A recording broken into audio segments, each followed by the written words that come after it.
अगर नदी, तालाब और समुद्र के पानी को मछली ने जूठा किया है तो वो कैसे आरोप हुआ? अगर बाग बगीचे के फूलों को भंवरे ने, मधुमक्खी ने जूठा किया है तो वो कैसे आरोप हुआ?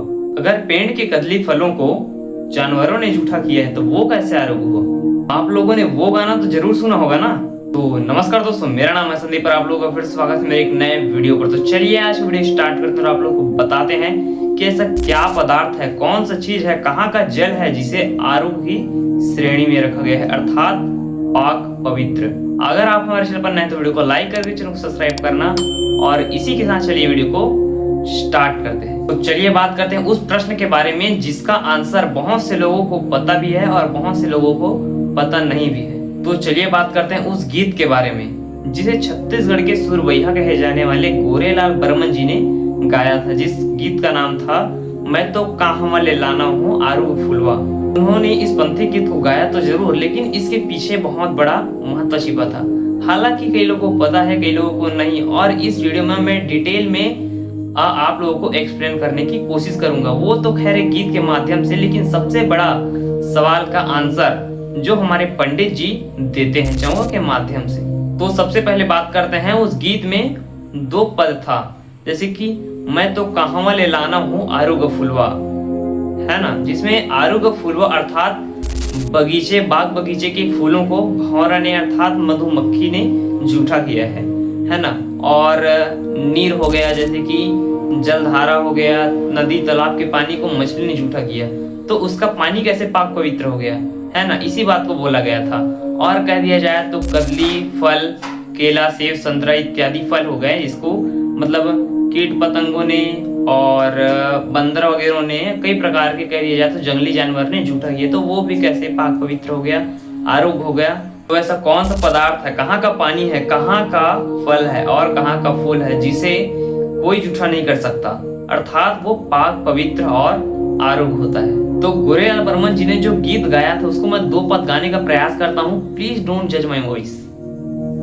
मैं तो कहवा ले लाना हो आरुग फुलवा, मैं तो कैसे के चढ़ाना हो आरुग फुलवा, मैं तो कहवा ले लाना हो आरुग फुलवा, मैं तो कैसे के चढ़ावा हो आरुग फुलवा। आरुग फुलवा साहेब आरुग फुलवा, आरुग फुलवा साहेब आरुग फुलवा, मैं तो कैसे के चढ़ावा हो आरुग फुलवा, मैं तो कैसे के चढ़ावा हो आरुग फुलवा।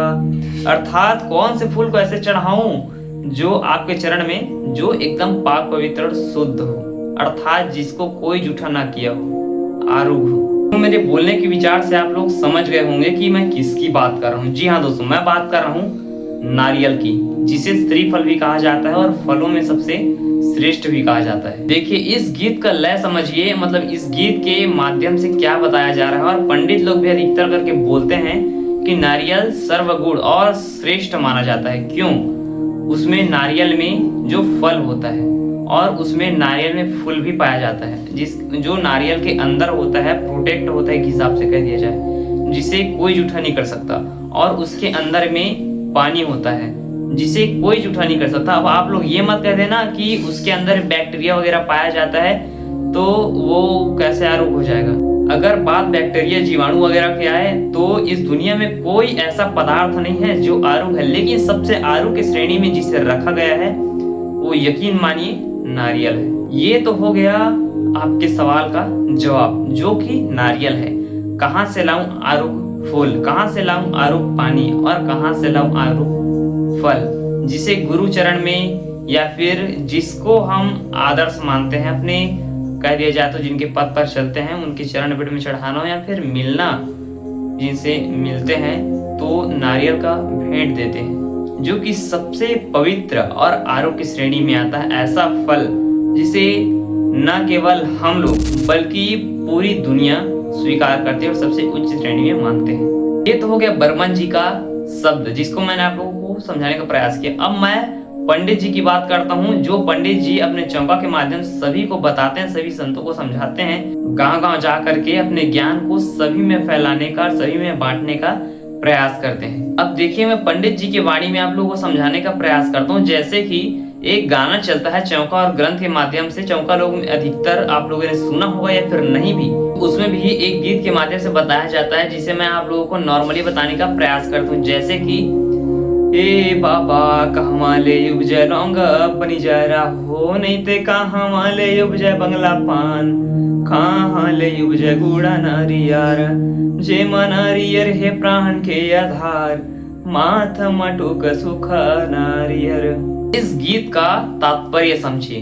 देखिए, जैसे कि कहवा ले उपजय लौंग बनिजर, लौंग बनिजर अर्थात लौंग और इलायची, इसका उपजन मंगल बताया जा रहा है। जहां दूसरी ओर हम देखें तो इंटरनेट में सोशल मीडिया के माध्यम से आप लोगों ने वो वाला वीडियो तो जरूर देखा होगा कि लौंग और इलायची को गाय के मांस से उपजाया गया था। मतलब बताते हैं कई लोग एक हिसाब से, लेकिन हमारे चौका और माध्यम के हिसाब से कुछ अलग ही वर्णन निकलता है, जो कि बिल्कुल राइट बताते हैं। दोस्तों देखिए, लौंग, सुपारी, बंगला पान, नारियल, इन सबको सबसे पवित्र की श्रेणी में रखा जाता है। देखिए, क्या ये गाय के मांस से, उनकी हड्डी से उत्पन्न हो सकता है? आप लोग थोड़ा विचार कीजिए। वो कहते हैं ना, गुरुजी कहते हैं कि जानो छानो फिर मानो। तो इसी के उपजावन मंगल को हमारे पंडित जी बहुत ही सुंदर भाषा में बताते हैं। दूसरे में बताया जाता है कि कहां से उपजा बंगला पान। जी हाँ दोस्तों, आज बंगला पान सबसे उच्च श्रेणी का पान बोला जाता है। न केवल पान खाने में, बल्कि पूजा में, और पूजा का सर्वश्रेष्ठ सामग्री अगर चौका के लिए कोई लिया जाता है तो बंगला के पान को सर्वश्रेष्ठ और उच्च कोटि में रखा जाता है। और तीसरा, कहाँ से उपजे गुड़ नरियर। जी हाँ, अब ये तो हम सब जानते हैं कि लौंग इलायची पेड़ों से, पौधे से लिया जाता है। बंगला पान जो कि एक नार वाली फसल की श्रेणी में कह दिया जाए, और गुड़ और नारियल जो कि गुड़ गन्ने से बनता है और नारियल का पेड़ आता है। लेकिन इनका उपजावन मंगल जो कि चौका में मुख्य रूप से प्रयोग होता है, और इनका प्रयोग क्यों होता है आप लोगों को चौका के माध्यम से जानने को मिलता है। अगर आप लोगों को चौका कराना है या फिर कुछ ज्ञान प्राप्त करना है, अपने घर में चौका विस्तार करवाना है, तो पंडित जी से संपर्क कर सकते हैं। उनका नंबर मैं यहाँ पर देता हूँ, आप लोग कॉन्टेक्ट करके देख सकते हैं। अगर आप लोगों को अधिक जानकारी चाहिए हो तो पंडित जी से बिल्कुल संपर्क कर सकते हैं। और ये मामूली पंडित नहीं है, कोदू कापा के फेमस और मशहूर पंडित हैं, जो कि लगभग 45 से 50 साल से चौका के गद्दी बैठ रहे हैं। ये छत्तीसगढ़ के महान संत बाबा गुरु घासीदास जी के सर्वप्रथम कह दिया जाए तो चेली, जिनका नाम था संत रतिदास, उनके वंशज बताए जाते हैं। जो कि संत रतिदास ग्राम गीतपुरी के निवासी थे, जिला मुंगेली छत्तीसगढ़। और ये पंडित भी वर्तमान में ग्राम कोदू कापा, जिला मुंगेली छत्तीसगढ़ में निवास करते हैं। अगर आप लोगों को चौका पूजा का कार्यक्रम करवाना है तो बिल्कुल पंडित जी से संपर्क कर सकते हैं। तो चलिए आप लोगों को आगे बताने का प्रयास करते हैं। और गीत के माध्यम से आप लोगों ने वो बात भी नोटिस की होगी कि देखिए, कहवा ले उपजे लौंग बनिजर, कहवा ले उपजे बंगला पान, कहवा ले उपजे गुड़ नरियर, जेमन नरियर है प्राण के आधार, माथ मटुक सुख नरियर। नारियल प्राण का आधार है। कैसे? तो इसका बहुत ही सीधा साधा और सुस्पष्ट आंसर निकल करके आता है। मैंने उन्हीं पंडित जी से चर्चा किया और उन्होंने मुझे विनम्र भाव से बताया कि देखिए, नारियल का उपयोग हम हमेशा करते हैं। और कैसे? जैसे कि बच्चे का जन्म होता है, छठी कार्यक्रम होता है, छठी कार्यक्रम में नारियल का उपयोग होता है ना। बच्चा बड़ा होता है, 6 महीने में उनको जुठरवाया जाता है ना, तो वहां भी नारियल का उपयोग होता है पूजा सामग्री में। और बच्चा जैसे बड़ा होता है, अब कह दिया जाए तो बड़े होने के बाद से अब सीधा शादी में ले जाते हैं ना।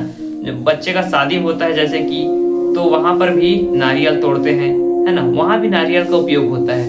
अब जैसे बुजुर्ग हो गया, वो उनकी मृत्यु हो गई, तो वहां भी नारियल तोड़ते हैं। मतलब जीवन से होने तक और जीवन के अंत तक नारियल का उपयोग होता है। इसीलिए नारियल को प्राण का आधार बोला जाता है। मैं यहाँ पर न केवल जाति विशेष को लेकर के बोल रहा हूँ, न केवल सतनामी समाज, बल्कि सर्व समाज में, सर्व जाति में नारियल को उच्च दर्जे के साथ रखा जाता है और नारियल को सर्वश्रेष्ठ माना जाता है, क्योंकि नारियल का हर जगह में अपना स्थान माना गया है। अब देखिए, अलग अलग धर्म ग्रंथों में, अलग अलग जगहों में नारियल का अलग अलग रूप से उत्पत्ति का वर्णन बताया जाता है। लेकिन एक महान पंडित जी बताते थे कि गाय के मांस से नारियल की उत्पत्ति हुई है।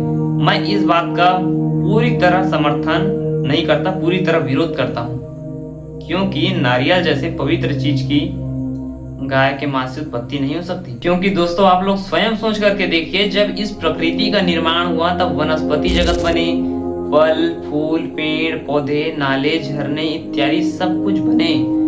उसके बाद से जीवन का निर्माण हुआ। कैसे? मतलब मनुष्य आए, पशु पक्षी इत्यादि आए।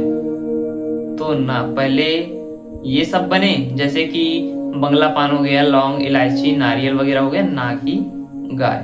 अब तो आप लोग समझ गए होंगे कि नारियल को सर्वश्रेष्ठ क्यों कहा जाता है। क्योंकि वो हमारे जन्म से लेकर के मृत्यु तक सर्व काम में सहायक होता है और हमेशा काम आता है। जो कि जन्म से मृत्यु तक सिर्फ नारियल ऐसा फल होता है जिसे उपयोग में लाया जाता है। दोस्तों ये तो हो गया एक टॉपिक। इस टॉपिक को हम लोग साइड में रखते हैं और इसके बाद हम बात करते हैं उस टॉपिक के बारे में जो इन दिनों छत्तीसगढ़ में बहुत तेजी से वायरल हो रहा है और बहुत कह दिया जाए तो दुखद समाचार है ना। आप लोग समझ गए होंगे कि मैं किस बारे में बात कर रहा हूँ। हालांकि मैं इस टॉपिक को डायरेक्ट अब एक मुद्दा बना करके आप लोगों के समक्ष पेश नहीं कर सकता, जिसका मुझे खेद है।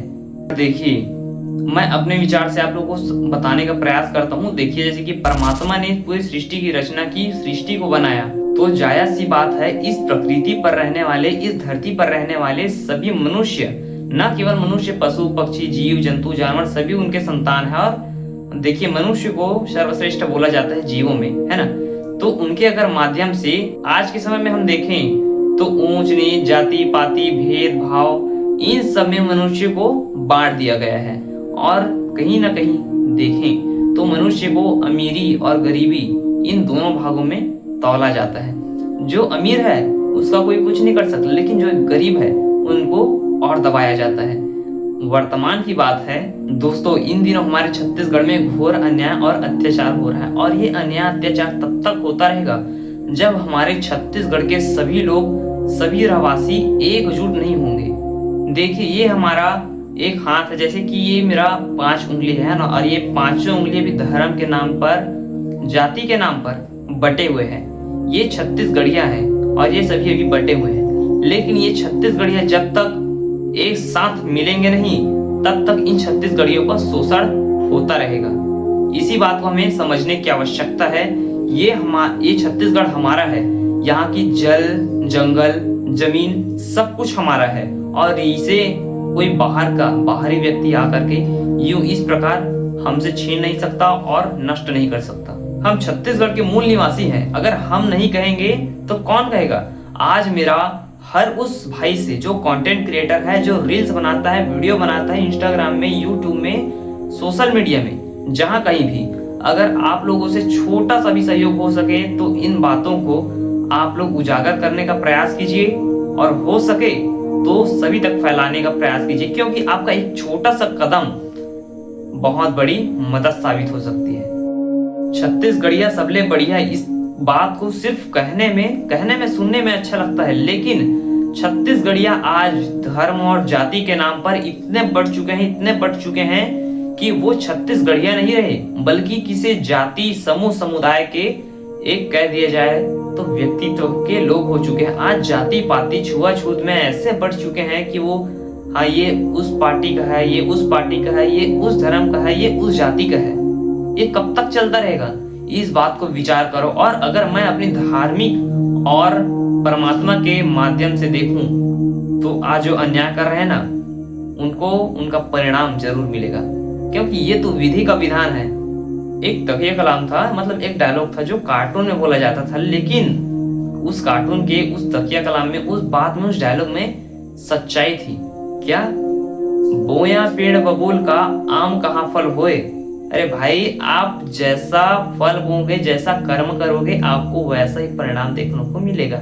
अगर आपको नहीं मिलेगा तो आपके बच्चों को मिलेगा, आपके आने वाले पीढ़ी को मिलेगा, लेकिन मिलेगा जरूर।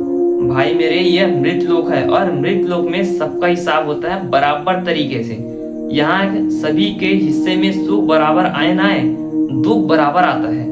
इसी बात को समझ करके चलिए। आज दिन आपका है तो आप उछल लीजिए, कल दिन किसी और का आएगा तो वो भी उछलेगा। लेकिन अभी मैं आप लोगों को सिर्फ एक ही निवेदन करना चाहता हूँ कि आप छत्तीसगढ़िया हैं, भाईचारा के साथ रहिए और अपने उम्र के अकॉर्डिंग मैं कुछ ज्यादा बोल गया हूँ तो मुझे क्षमा करना। तो आप लोगों को वीडियो कैसा लगा कमेंट में जरूर बताना, और वीडियो को लाइक करके चैनल को सब्सक्राइब करना, और वीडियो को ज्यादा से ज्यादा शेयर करना, और आगे अपडेट सबसे पहले पाने के लिए हमारे साथ जुड़े रहना। तो मिलते हैं नेक्स्ट वीडियो में, तब तक के लिए जय जोहार, जय छत्तीसगढ़, जय सतनाम, जय हिंद।